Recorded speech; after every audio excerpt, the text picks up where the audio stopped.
అవకాశం ఇచ్చినందుకు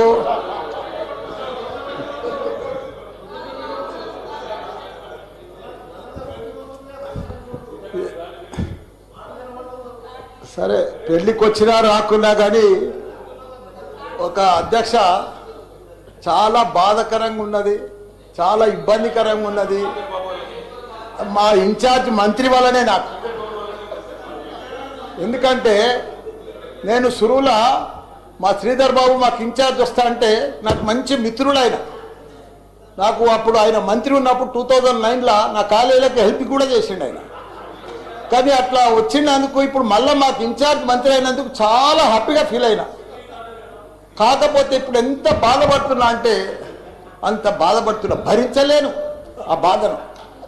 నా గుండె ఇట్లా బాధతోటి భరించలేకపోతున్నా. ఎందుకంటే జవాహర్ నగర్ అనే ప్రాంతము నా గుండెకాయ.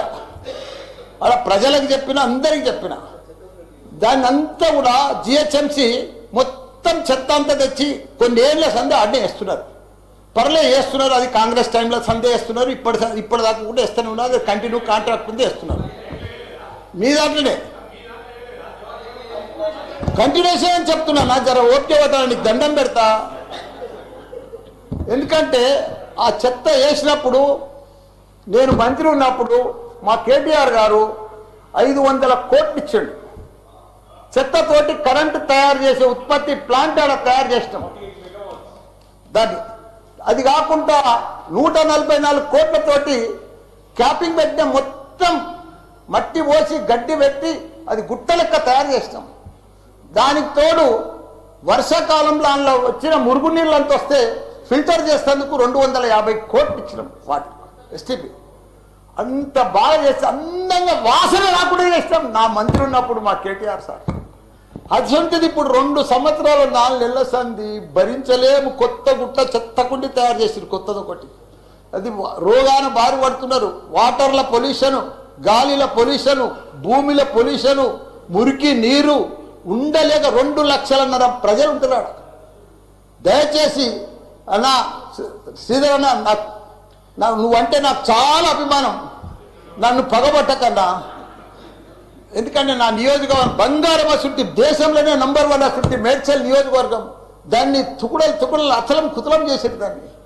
ఇప్పుడు దాన్ని 61 గ్రామాలు ఉండే, 3 మున్సిపాలిటీ కార్పొరేషన్లు ఉండే, 7 మున్సిపాలిటీ ఉండే. దాన్ని తీసుకుపోయి మొత్తం జిహెచ్ఎంసీ చేసారు. ఇప్పుడు 16 వార్డులు చేసారు దాన్ని. ఒక మోరీలు లేవు, రోడ్లు లేవు, డ్రైనేజీలు లేవు, కరెంట్ స్తంభాలు లేవు, ఏమీ లేదు. ఇంకా మారుమూలు గ్రామాలే ఉన్నాయి, పెంకిటిల్లే ఉన్నాయి. దాన్ని తీసుకుపోయి జిహెచ్ఎంసీలో కలిపారు. హైదరాబాద్ మస్తు డెవలప్ అయింది. కానీ ఆ జిహెచ్ఎంసీలో కలిపినప్పుడు, దాంట్లో కలిపినప్పుడు దయచేసి స్పెషల్ కేటగిరీ కింద జిహెచ్ఎంసీ చెత్తంతా ఆడికే వస్తుంది. దాన్ని ఒకటి క్లీన్ చేసి మీకు దండం పెడతా. ఎందుకంటే అక్కడ నేను ఉండలేకపోతున్నా. నేను ఎందుకు వస్తున్నా, ఎందుకు గెలిచినరా ఇక్కడి నుంచి అని భరించలేకపోతున్నా. నేను శ్రీధర్ అన్న నీకు దండం పెడుతున్నా. అదొక్కటి నాకు స్పెషల్ ఫండ్ ఇచ్చి 500 కాదు 1000 కోట్లైనా సరిపోవు. నువ్వు దీనికి బడ్జెట్లో ఇక్కడ జిహెచ్ఎంసీకి ఇచ్చిందంతా కూడా దానికి ఇవ్వాలి. ఎందుకంటే ఈ చెత్త అంతా అక్కడనే వస్తుంది. అక్కడ కూడా ప్రజలన్నా, పేద ప్రజలన్నా, డెవలప్ లేదన్నా, మోరీలు లేవన్నా, రోడ్లు లేవన్నా, లైట్లు లేవన్నా, చచ్చిపోతున్నారన్నా, రోజు ఒకరు చచ్చిపోతున్నారన్నా, ఆ హాస్పిటల్ బారిన పడుతున్నారన్నా ప్రజలంతా. నేను చూడలేకపోతున్నా, నేను భరించలేకపోతున్నాను. నీకు దండం పెడతా. ఇదొక్కటి నాకు స్పెషల్. ఒక్కసారి మీరు ఇన్స్పెక్షన్ చేసి అక్కడ రావాలని కూడా కోరుతున్నా. మీరు ఈ నడుమ ఇనాగ్రేషన్ కూడా వస్తలేరన్నా. ఆ మహేందర్ రెడ్డిని పంపిస్తున్నారన్నా. మీరు కావాలనే వస్తున్నారన్నా, కుట్ర పంపుతున్నారన్నా, నా మీద కుట్ర పంపుతున్నారన్నా. ప్లీజ్ దయచేసి అదొకటి మీరు రావాలి. కృష్ణారావు గారు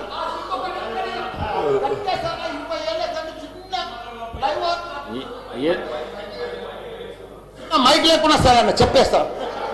చిన్న ఒకటే నిమిషం. చిన్న ఫ్లైఓవర్ 20 ఏళ్ళ సంది కడుతుండ్రు. నేను డబ్బులు లేకపోతే కూడా నేను 2 కోట్లు బదులు ఇప్పించి ఆయన 90% కంప్లీట్ చేసిన. ఆయనకు 4 కోట్లు రావాలి. 3 చచ్చిపోయారు వీడికి. ఆ ఫ్లైఓవర్ బంద్ ఉన్నది గట్కేసర్లా. దయచేసి ఆ 4 కోట్లు రిలీజ్ చెప్పి అన్న, నీకు దండం పెడతా. ఆ గట్కేసర్లా ప్లీజ్ అన్న. నీకు లెటర్ కూడా ఇచ్చినా, నీకు మొత్తం ఐడియా ఉంది దానికోసం. థ్యాంక్ యూ అన్న, థ్యాంక్ యూ. చివరిగా కృష్ణారావు గారు. ధన్యవాదాలు సార్. మా శ్రీధరన్న మంత్రి అయ్యి 2.5 ఏళ్ళు లేదన్నా. మా కేటీ రామారావు చెప్పారు, మీ మంత్రి మంచి మంత్రి వచ్చిండు, డెవలప్ చేస్తారు అని చెప్పినప్పుడు చాలా హ్యాపీ అయ్యారు. నేను 2.5 ఏళ్ళు అయింది మా మంత్రి నా కాన్సెన్స్ రాలేడు సార్. చాలా గౌరవం నాకంటే, ముందు తన ఉన్న చరిత్ర, తన గురించి ఫాదర్ చేస్తే నాకు బాగా తెలుసు. నేను 40 ఏళ్ళు రాజకీయాల్లో, మీరంటే గౌరవం అధ్యక్ష. ఇప్పటి వరకు కనీసం కుక్కడపల్లిలో మొట్టమొదటిసారి ముఖ్యమంత్రి గారు వచ్చారు, ఇప్పటివరకు వాళ్ళు రాలేదు అధ్యక్ష. అసలు హైయెస్ట్ ట్యాక్స్ వచ్చేది నా కాన్సెన్స్ అధ్యక్ష. ట్రాఫిక్ ఎక్కువ హైయెస్ట్గా పోయినటువంటి ట్రాఫిక్ కూడా నా కాన్సెన్స్. కేటీ రామారావు గారు మొట్టమొదటిసారి కుక్కట్పల్లి కాన్సెన్స్లో 3 బ్రిడ్జులు, అండర్ పాసులు 18 నెలల్లో కంప్లీట్ చేసినాం అధ్యక్ష. కోవిడ్ టైంలో నేను బాలనగర్ బ్రిడ్జ్ కట్టినప్పుడు కేటీ రామారావు గారు, ఈ టైంలో లాక్డౌన్ అయింది, మీరు ఇమ్మీడియట్లీ పబ్లిక్లో అందరూ ఇండాలు ఉంటారు, నువ్వు ఉండి కూర్చొని చేయమంటే కాంట్రాక్టర్ పెట్టి పిలిపిస్తే 18 నెలల్లో కంప్లీట్ చేసి అందుబాటులో తీసుకొచ్చింది అధ్యక్ష. 18 నెలల్లో 3 బ్రిడ్జులు, Khaitapur bridge, JNT bridge, underpass, JNT underpass, అదేవిధంగా బాలనార్ బ్రిడ్జ్ అధ్యక్ష. మా శ్రీనివాస్ యాదవ్ గారు, నేను, మాకు ట్రాఫిక్ సమస్య ఎక్కువ ఉంది, చాలా పెద్ద భయంకరంగా ఉంది అన్నప్పుడు ఒకటి పత్తనగర్ బ్రిడ్జు ఎప్పుడూ కాంగ్రెస్ కాలంలో 94లో కట్టిన అధ్యక్ష. ముంగడ కారు పోతే కారు రాదు, ఏమన్నా బ్రిడ్జ్ ఉంటే దాన్ని వెడల్పు చేయమని ఇస్తే 60 కోట్లు సాయం చేసి రైల్వే పర్మిషన్ 25 కోట్లు కట్టించి అండర్ పాస్ కట్టించి 3.5 ఏళ్ళు అయింది అధ్యక్ష. ఇప్పటి వరకు దాన్ని స్టార్ట్ చేయలేదు. ఎందుకు స్టార్ట్ చేయలేరు అని అడిగితే అక్కడ ఎక్వైరీ 72 మెంబర్స్కి టీడీఆర్ అడుగుతున్నారు, వాళ్ళు ఏమో డబ్బులు అడుగుతున్నారు. వాళ్ళని ఎక్వైరీ చేయగలిగితే ఖచ్చితంగా బ్రిడ్జ్ కంప్లీట్ అయితే 50% పబ్లిక్ ఉపయోగపడుతుంది. ఎక్కువ మీ కరీంనగర్, మీ ఏరియాకే ఎక్కువ ఉపయోగపడుతుంది అధ్యక్ష. రెండోది అధ్యక్ష, ఏదో మా మిత్రుడు చెప్పారు వివేకానంద, నర్సాపురం అంబేద్కర్ జంక్షన్ అధ్యక్ష 360 కోట్ల రూపాయలతోని శాంక్షన్ అయిందని చెప్పారు. అది శాంక్షన్ అయింది, ఆల్రెడీ టెండర్ అయింది, అలాట్ అయింది, దాని ఫౌండేషన్ వేయట్లేదు. బాలనగర్ నుంచి వచ్చేది ఎర్రగడ్డ నుంచి వచ్చి కుక్కడపల్లి బ్రిడ్జులు 2 ఫౌండేషన్ వేస్తే, కంప్లీట్ చేస్తే ఎక్కువ పాపులేషన్కు చాలా ఉపయోగపడుతుంది. అదొకసారి ఇమ్మీడియట్గా ఫౌండేషన్ ఏమయ్యా మన ముఖ్యమంత్రి గారు చెప్పారు, మీకు కూడా చెప్తున్నా అధ్యక్ష.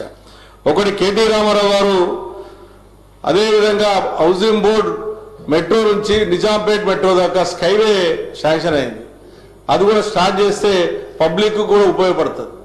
నేను ఎందుకు చెప్తా ఉన్నానంటే, మీరు రావడం వల్ల మాకు బెనిఫిట్ అవుతుంది.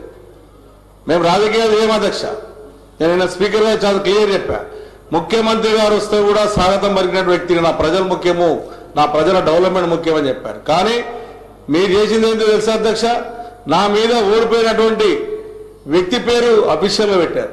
అయినా నాకు తెలిసి ఉండి కూడా నేను పైన ఎందుకు చెప్పలేదు తెలుసా, మంచి ప్రోగ్రాం ఖరాబ్ చేయకూడదు, తెల్లారి పొద్దున మాట్లాడతానని చెప్పి తెల్లారి వచ్చిన స్పీకర్ నేను కంప్లైంట్ చేశాను.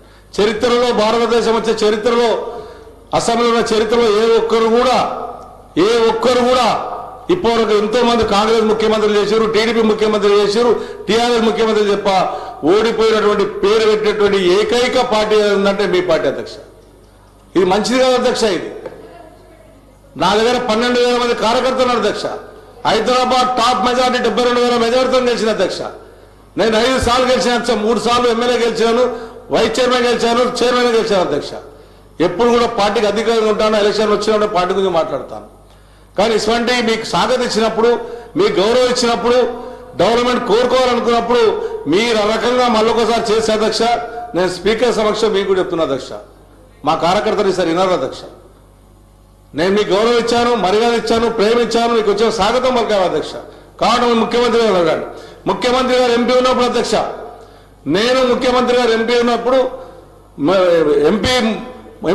నేను రేవంత్ రెడ్డి గారు ముఖ్యమంత్రి గారు రివ్యూ మీటింగ్ పెట్టి మున్సిపాలిటీ పిలిపించి రివ్యూ మీటింగ్ పెట్టించి కాన్సెన్స్ మొత్తంలో ఏవేవి నేను రివ్యూ మీటింగ్ పెట్టించిన అధ్యక్ష. పార్టీలకు అతీతంగా పనిచేశాను నేను. కానీ నన్ను ఎంత ఇన్సల్ట్ చేశారు, అంత ఇన్సల్ట్ చేశారు. కొన్ని రాజకీయంలో మొన్నమొనసిన వ్యక్తులు ప్రతి కాన్సెన్స్ లో ఇదే రకం జరుగుతుంది. నేను ఒకటే చెప్తున్నా అధ్యక్ష, పాత కాంగ్రెస్ లో అర్థం చేసుకోండి. మీరు ముందు నుంచి కూడా పాత కాంగ్రెస్ లో ఉన్నారు, ఎప్పుడు సరే జరగదు. ఇక్కడక్కడ దుంకిన పని చేస్తున్నారు.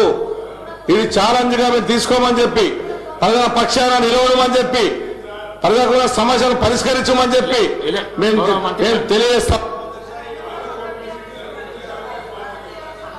గౌరవ మంత్రి గారు.